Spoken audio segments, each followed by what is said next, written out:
Pernahkah kamu di tengah kesibukan dan hiruk-pikuk dunia modern ini terdiam sejenak dan bertanya-tanya, apakah semua nabi dan rasul yang kisahnya sering kita dengar itu benar-benar telah tiada? Atau mungkinkah ada satu atau dua di antara mereka yang dengan izin Allah masih menghirup udara yang sama dengan kita, berjalan di bumi ini, bahkan mungkin pernah berpapasan tanpa kita sadari? Bayangkan, sosok suci dari masa lampau masih hidup hingga detik ini. Ini bukan sekadar lamunan kosong, bukan pula khayalan novel fantasi. Ini adalah sebuah pertanyaan yang berakar kuat dalam tradisi keagamaan, khususnya dalam khazanah Islam. Sebuah pertanyaan yang, jika jawabannya iya, akan mengubah cara kita memandang sejarah, masa kini, dan bahkan masa depan. Inilah investigasi yang akan kita lakukan bersama. Kita akan menanggalkan sejenak jubah skeptisisme modern yang mungkin terlalu sering kita kenakan, dan mencoba menyelami lautan dalil, fakta sejarah, serta penafsiran para ulama yang telah mendedikasikan hidup mereka untuk mengkaji hal ini. Kita tidak akan bermain tebak-tebakan, melainkan mencoba menyusun kepingan-kepingan puzzle dari Al-Quran, hadis Nabi Muhammad SAW, dan catatan-catatan sejarah Islam yang otentik. Siapkah Anda untuk membuka lembaran-lembaran kuno, menelusuri jejak-jejak yang mungkin tersembunyi, dan menjawab pertanyaan yang telah menggema selama berabad-abad ini? Mari kita mulai petualangan intelektual dan spiritual ini dengan hati yang terbuka dan pikiran yang jernih, karena siapa tahu di akhir perjalanan ini kita akan menemukan secercah cahaya yang menerangi salah satu misteri terbesar dalam keyakinan kita. Assalamualaikum warahmatullahi wabarakatuh.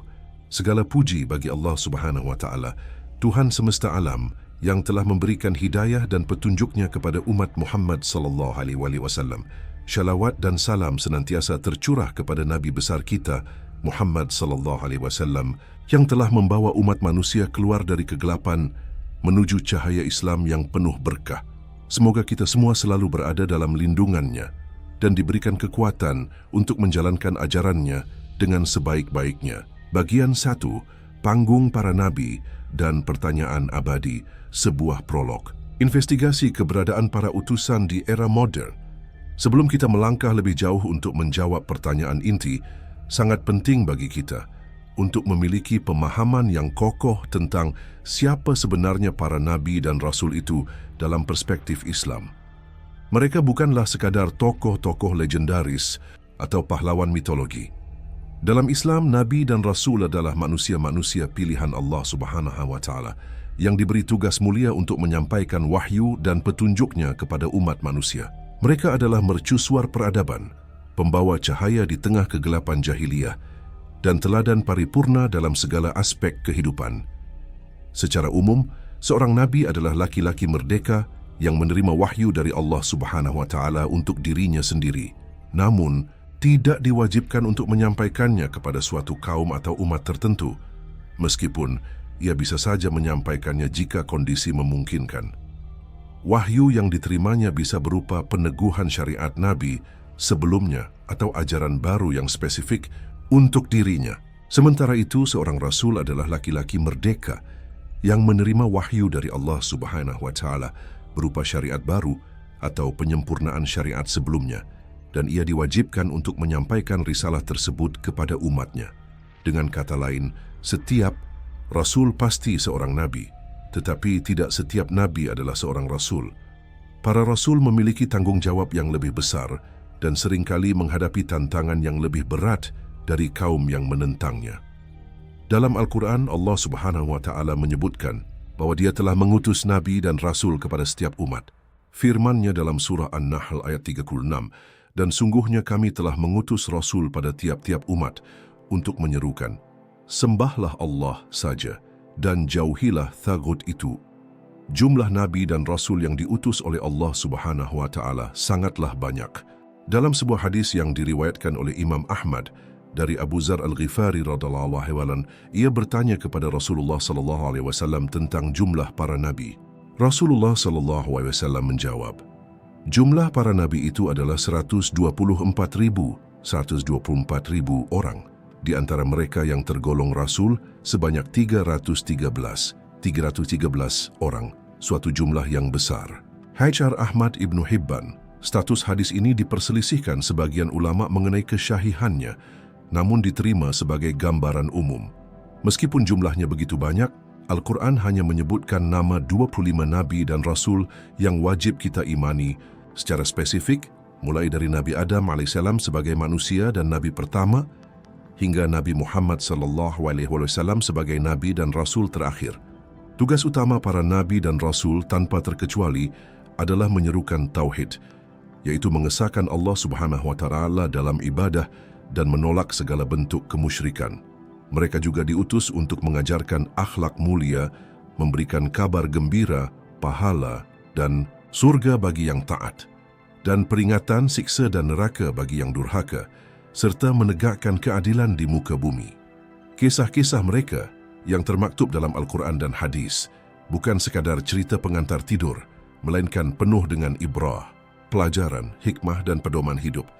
Dari kesabaran Nabi Ayub AS, keberanian Nabi Ibrahim AS, kebijaksanaan Nabi Sulaiman AS, hingga perjuangan Nabi Musa AS melawan Fir'aun, semuanya adalah cermin bagi umat manusia.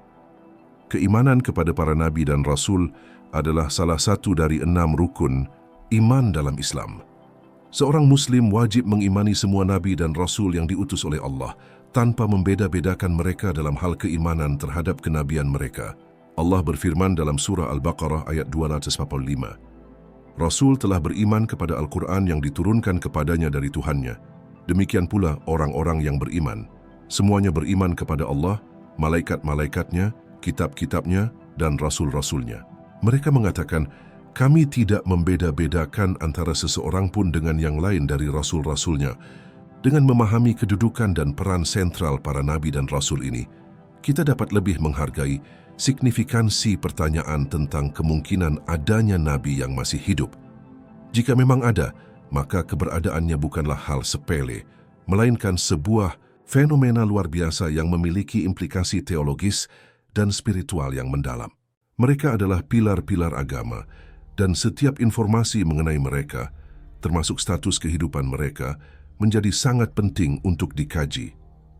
Misteri di balik gelar Khatam An-Nabiyyin menafsirkan finalitas kenabian Muhammad SAW. Salah satu konsep paling fundamental dalam akidah Islam terkait kenabian adalah bahwa Nabi Muhammad SAW adalah Khatam An-Nabiyyin, yang secara harfiah berarti penutup para nabi atau segel para nabi. Gelar ini disematkan langsung oleh Allah Subhanahu wa Ta'ala dalam Al-Quran, Surah Al-Ahzab ayat 40. Muhammad itu sekali-kali bukanlah bapa dari seorang laki-laki di antara kamu, tetapi dia adalah Rasulullah dan penutup para nabi, Khatam An-Nabiyyin, dan adalah Allah Maha mengetahui segala sesuatu. Qais Al-Ahzab 40.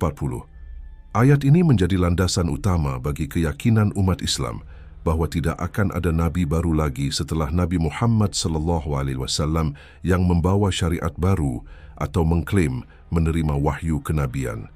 Risalah yang dibawa oleh Nabi Muhammad SAW, yaitu Islam, dianggap sebagai risalah terakhir dan penyempurna bagi risalah-risalah para nabi sebelumnya. Syariat Islam berlaku universal untuk seluruh umat manusia hingga akhir zaman.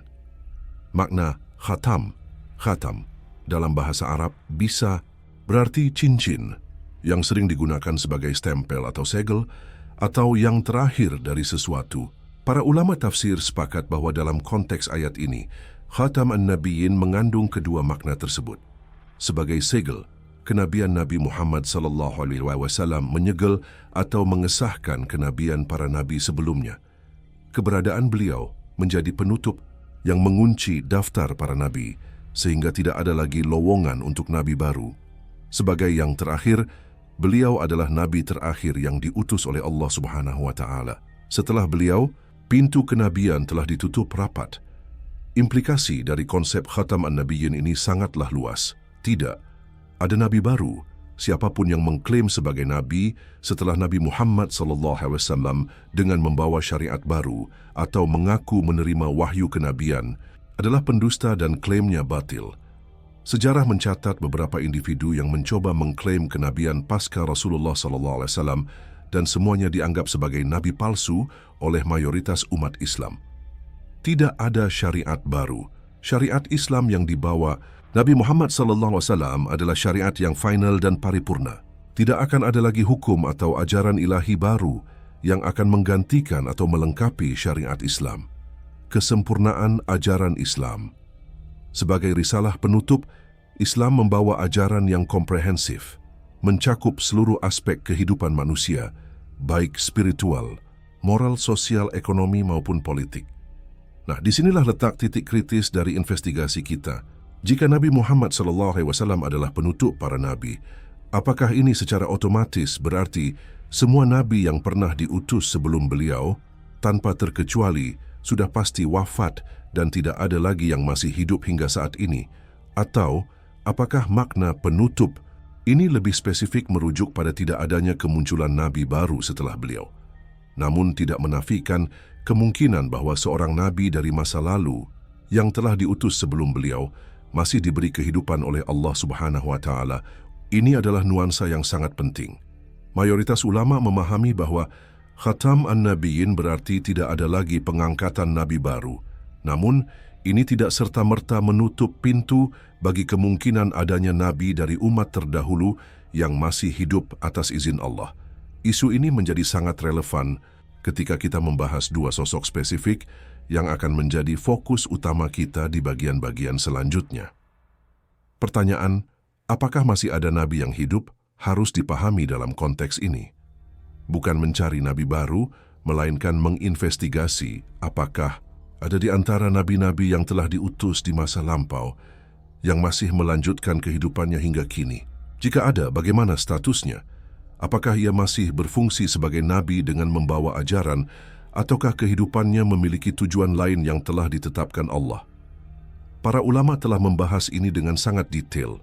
Mereka menganalisis ayat-ayat Al-Quran yang relevan, meneliti hadis-hadis Nabi Muhammad SAW, dan merujuk pada atsar, perkataan atau perbuatan, para sahabat dan generasi setelahnya. Mereka juga mempertimbangkan kaidah-kaidah umum dalam syariat, seperti sifat kemanusiaan para nabi yang pada dasarnya akan mengalami kematian, kecuali jika ada dalil khusus yang menyatakan sebaliknya. Diskusi ini bukanlah sekadar perdebatan akademis yang kering. Ia menyentuh aspek fundamental dari keyakinan tentang akhir zaman, tentang kekuasaan Allah yang tak terbatas, dan tentang bagaimana kita memahami kesinambungan risalah ilahi sepanjang sejarah. Oleh karena itu, memahami makna Khatam an-Nabiyyin dengan benar adalah kunci untuk membuka pintu investigasi kita lebih lanjut. Ia adalah gerbang yang harus kita lewati sebelum kita bisa bertemu dengan kandidat-kandidat nabi yang mungkin masih membersamai kita. Dua nama yang mencuri perhatian. Memperkenalkan kandidat utama dalam diskursus ulama. Setelah kita memahami panggung para nabi dan rasul serta menelaah makna penting di balik gelar Khatam an-Nabiyyin, kini saatnya kita mengerucutkan fokus pada dua nama yang paling sering muncul dan menjadi pusat perdebatan sengit sekaligus menarik di kalangan ulama dan pemikir Islam sepanjang sejarah terkait pertanyaan apakah ada nabi yang masih hidup. Dua sosok ini, dengan kisah dan status mereka yang unik, telah memicu ribuan halaman diskusi, tafsir, dan penelitian. Mereka adalah Nabi Isa Al-Masih alaihissalam dan sosok misterius yang dikenal sebagai Al-Khidr alaihissalam. Mengapa dua nama ini begitu istimewa dan selalu menjadi sorotan dalam konteks ini? Nabi Isa alaihissalam, Yesus Kristus dalam tradisi Kristen. Kisah Nabi Isa alaihissalam dalam Al-Quran sangatlah unik dan penuh dengan keajaiban. Mulai dari kelahirannya tanpa ayah dari seorang perawan suci, Maryam alaihissalam, mukjizat-mukjizatnya yang luar biasa, seperti menghidupkan orang mati, menyembuhkan orang buta dan kusta, menciptakan burung dari tanah, semua dengan izin Allah, hingga puncaknya adalah peristiwa pengangkatan dirinya oleh Allah Subhanahu wa Ta'ala ke langit. Al-Quran secara eksplisit membantah klaim penyaliban dan kematiannya di tangan musuh-musuhnya. Lebih lanjut, banyak hadis syahih yang secara tegas mengabarkan bahwa Nabi Isa alaihissalam akan turun kembali ke bumi di akhir zaman sebagai salah satu tanda besar dekatnya hari kiamat. Status diangkat ke langit dan akan turun kembali, inilah yang memicu pertanyaan besar. Apakah beliau saat ini masih hidup di langit dalam keadaan fisik dan ruhani? Jika iya, maka beliau adalah salah satu kandidat kuat Nabi yang masih hidup, Al-Khidr alaihissalam. Sosok ini mungkin tidak sepopuler Nabi Isa alaihissalam bagi sebagian kalangan awam, namun dalam tradisi keilmuan Islam, khususnya tasawuf dan tafsir, Al-Khidr adalah figur yang sangat penting dan penuh misteri. Namanya tidak disebutkan secara eksplisit dalam Al-Quran, namun mayoritas ulama tafsir sepakat bahwa seorang hamba di antara hamba-hamba kami yang ditemui Nabi Musa alaihissalam dalam surah Al-Kahfi ayat 60-82 adalah Al-Khidr, kisah perjalanannya dengan Nabi Musa alaihissalam, di mana ia melakukan tindakan-tindakan yang secara lahiriah tampak aneh dan bahkan salah, melubangi perahu, membunuh anak kecil, membangun dinding tanpa upah. Namun kemudian terungkap hikmah ilahi di baliknya, menunjukkan bahwa ia dianugerahi ilmu khusus dari sisi Allah, ilmu laduni. Perdebatan mengenai Al-Khidr berkisar pada dua hal utama. Pertama, apakah ia seorang nabi atau hanya seorang wali, orang suci? Kedua, dan ini yang paling relevan dengan topik kita, apakah ia masih hidup hingga saat ini? Banyak riwayat, meskipun sebagian besar lemah atau bahkan palsu, yang mengisahkan pertemuannya dengan para sahabat, ulama, dan orang-orang syaleh di berbagai zaman. Hal ini memunculkan keyakinan di sebagian kalangan bahwa Al-Khidr masih hidup dan terus berkelana di bumi, memberikan bimbingan spiritual kepada orang-orang pilihan. Kedua sosok ini, dengan latar belakang dan dalil yang berbeda, akan menjadi subjek investigasi kita di bagian-bagian berikutnya. Kita akan mencoba membedah argumen-argumen yang mendukung dan menolak status kehidupan mereka saat ini berdasarkan sumber-sumber otoritatif dalam Islam. Keunikan kisah mereka dan perdebatan yang melingkupinya menjadikan mereka kandidat yang paling sering dan paling layak untuk dikaji secara mendalam ketika pertanyaan tentang Nabi yang masih hidup muncul. Metodologi investigasi menelusuri jejak dalam kitab suci, sunnah dan khazanah sejarah Islam untuk menjawab pertanyaan sebesar, apakah masih ada Nabi yang hidup? Kita tidak bisa bersandar pada asumsi, opini pribadi, atau cerita-cerita tanpa dasar yang kuat. Investigasi kita harus didasarkan pada metodologi yang jelas dan sumber-sumber yang otoritatif dalam tradisi Islam. Para ulama sejak generasi sahabat Nabi Muhammad SAW hingga saat ini telah mengembangkan seperangkat alat dan pendekatan untuk menggali kebenaran dalam masalah-masalah akidah dan syariah. Sumber utama dan tak terbantahkan dalam Islam adalah Al-Quran Al-Karim, firman Allah Subhanahu wa Ta'ala yang diturunkan kepada Nabi Muhammad SAW. Al-Quran adalah sumber primer yang memberikan petunjuk, dasar dan prinsip-prinsip fundamental. Setiap klaim atau keyakinan harus diuji kesesuaiannya dengan Al-Quran. Dalam konteks investigasi kita akan mencari ayat-ayat yang secara langsung atau tidak langsung berbicara tentang kehidupan atau kematian para nabi tertentu, atau ayat-ayat yang memberikan kaidah umum tentang kehidupan dan kematian manusia. As-Sunnah An-Nabawiyah, hadis. Segala perkataan, perbuatan, ketetapan, takrir, dan sifat Nabi Muhammad SAW. Sunnah berfungsi sebagai penjelas, bayan, terhadap Al-Quran, merinci hal-hal yang bersifat global dan memberikan contoh konkret dalam pengamalannya. Hadis-hadis yang syahih, otentik, memiliki otoritas yang sangat tinggi. Kita akan meneliti hadis-hadis yang berkaitan dengan Nabi Isa alaihissalam, khususnya tentang pengangkatan dan kedatangannya kembali, dan Al-Khidr alaihissalam samam, jika ada riwayat yang relevan dan syahih tentang status kehidupannya. Validitas sanad, rantai perawi, dan matan isi hadis akan menjadi pertimbangan krusial. Selain dua sumber utama ini, kita juga akan merujuk pada 3. Ijma', konsensus ulama. Kesepakatan para ulama mujtahid, ahli ijtihad dari umat Nabi Muhammad SAW pada suatu masa mengenai suatu hukum syar'i. Jika ada ijma' mengenai status kehidupan seorang nabi, maka itu menjadi argumen yang sangat kuat. Qiyas, analogi. menetapkan hukum suatu kasus baru yang tidak ada dalil spesifiknya dengan cara membandingkannya dengan kasus lama yang sudah ada hukumnya berdasarkan dalil. Karena adanya kesamaan illah alasan hukum, meskipun qiyas lebih banyak digunakan dalam fiqh, prinsip berpikir logis dan analogis juga bisa membantu dalam memahami beberapa aspek law. Pendapat para sahabat, tabi'in, dan ulama salafus syalih. Generasi awal umat Islam memiliki pemahaman yang lebih dekat dengan sumber wahyu. Pendapat dan penafsiran mereka terhadap Al-Quran dan hadis seringkali menjadi rujukan penting sek. Kitab-kitab tafsir, hadis, sirah, sejarah Nabi, dan tarikh, sejarah umum Islam. Karya-karya monumental para ulama. Ini menyimpan khazanah ilmu yang tak ternilai.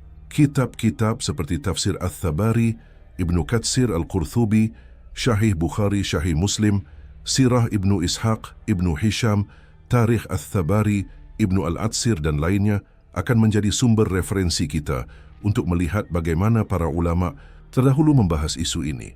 Penting untuk ditekankan bahwa dalam masalah-masalah gaib seperti ini, kita harus sangat berhati-hati. Sikap yang paling selamat adalah berpegang pada dalil yang jelas dan pasti, qat'i, dan menyerahkan hakikat perkara yang tidak kita ketahui secara pasti kepada Allah Subhanahu wa Ta'ala. Kita akan mencoba memaparkan argumen dari berbagai sisi dengan seobjektif mungkin, menimbang kekuatan dalil masing-masing, dan kemudian mencoba menarik kesimpulan yang paling mendekati kebenaran berdasarkan pemahaman para ulama yang muktabar, diakui otoritasnya. Investigasi ini bukanlah untuk menciptakan sensasi, melainkan untuk memperdalam pemahaman kita tentang ajaran Islam dan menambah keyakinan kita akan kekuasaan Allah Subhanahu wa Ta'ala. Dengan metodologi yang benar, kita berharap bisa mendapatkan gambaran yang lebih jernih mengenai pertanyaan abadi ini. Kembali ke pertanyaan fundamental, menjaga penasaran untuk babak selanjutnya, kita telah meletakkan fondasi yang cukup kokoh untuk investigasi kita. Kita telah memahami siapa itu Nabi dan Rasul. Bagaimana gelar Khatam An-Nabiyyin bagi Nabi Muhammad SAW membentuk kerangka berpikir kita, dan siapa dua kandidat utama yang akan kita selidiki lebih lanjut.